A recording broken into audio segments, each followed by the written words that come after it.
Good afternoon, CFM. This is Coach Matt with our Thursday workout. We're going to start working some more on jerks this cycle, and this is going to be our pressing focus for this 18-week cycle that we are in, with the goal of improving everyone's overhead stability on this most complex and challenging of the three pressing movements that we do from shoulders to overhead. Okay, so let's begin with a warm-up, 3 rounds through. Jumping jacks first, 12 reps of those, then to the ground for 12 mountain climbers. So that is knee to the same side elbow, just running back and forth. Try to stay low in that plank position when you do that. And then we're going to work on the jerk, okay? So this will just be some practice, 10, 8, 6. I'd like to see maybe the first round with PVC pipe, second round, take some time to do an empty barbell. Third round, you can add a little bit of weight. These are pause jerks. So what we're going to do is from the rack position, we are going to pause, and you know what, I'm gonna get my feet where you can see them, because we're gonna be doing the split jerk in the workout. Pause in the dip position, right? This will give me a really accurate sense of if I'm leaning forward, it will feel kind of awkward, because the reason you lean forward is to get a little elastic stretch reflex out of your hamstrings or your calves when you do it. When you stop and you take away that stretch reflex, it makes it really, really clear when you are not in a vertical torso position, okay? So, and I'm trying to not hit the rings. So I'll do my pause and then jerk, right? That's the power jerk or the push jerk, or you could do your pause and then do split jerk, okay? Split jerk is what I have written in Sugar WOD. That's only because it only lets me pick either split jerk or push jerk, right? So I would like for you to choose which one you're gonna do and then train that one all the way through. So whether it's the split jerk or the push jerk, I'll probably alternate them just so you can try a few different ones and see which one you feel stronger at. In theory, the split jerk should be your stronger movement because it allows you to be more stable, just a little bit lower, right? Which means you have to move the bar vertically a little bit smaller amount, so you should be able to move a heavier weight in that movement, okay?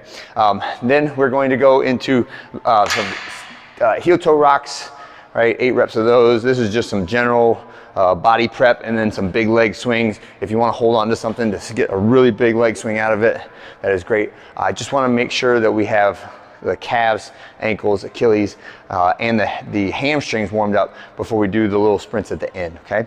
Our first strength piece is going to be our dumbbell bench press, and this is for load, right? So this is an additional piece of movement that we're going to do. For the dumbbell bench press, we want to start with one arm straight, right? And I'm going to move the other arm to straight and then bring the other one down. And then that one goes to straight and the other one down. So whichever arm is not pressing, that one should be held straight out in front of you, all right?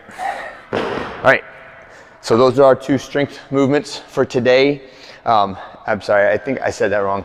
I want you to do the jerks first and then the dumbbell bench press second, right? And then we're gonna go outside for some sprints. Now, sprint is a relative term, and I will tell you this, that like if I was just to go out without proper warm up and just like load up and run as hard as I can, I would probably strain a hamstring when I did it. And I would say that's probably the case for the vast majority of us who are over about like 25 years of age. So when we say sprint, what I mean is we're running at an aggressive pace, but I do not want you to think unrestricted, just like crank it out, Rocky on the beach as fast as you can, right? I want you to build your way into it, go faster than you would normally go on like a jog. If I said 200-meter jog, that's a different pace than a 200-meter sole event, okay? So we're gonna do 1 400, then we're gonna do 2 200s, then we're gonna do 4 80-yard sprints. And the 80-yard sprints, we're just gonna call that down the parking lot, turn around and come back, okay? When we do these, I want you to rest about 1 to 2 minutes between each one. If you would like to time yourself with a stopwatch, that's fine. It really does not matter that you time yourself. The effort is what's more important than the absolute time that you do. However, it can help you to see objectively how fast you're doing them so that you can put a consistent effort onto each one of those. This can absolutely be done on the bike. If you want to do calories on the bike, if sprinting is just no good for you on your feet or your ankles or your knees or something, same thing on the rower. We'll just pick a similar time domain. So it would be like a 2, or say like a minute 30, minute 45 sprint on the bike, something like that. And then for the 200s would be like 45 seconds to a minute sprints that I want you to do. And then the 80s would be like half of that, right? So like 30 seconds-ish on the bike, right? And again, sprinting is a relative term, but I want to go to that intensity at some point safely. And that is the real goal, is being able to go hard and go and do it safe. All right, that's it for today. I hope you guys have a great one. I'll see you on Friday.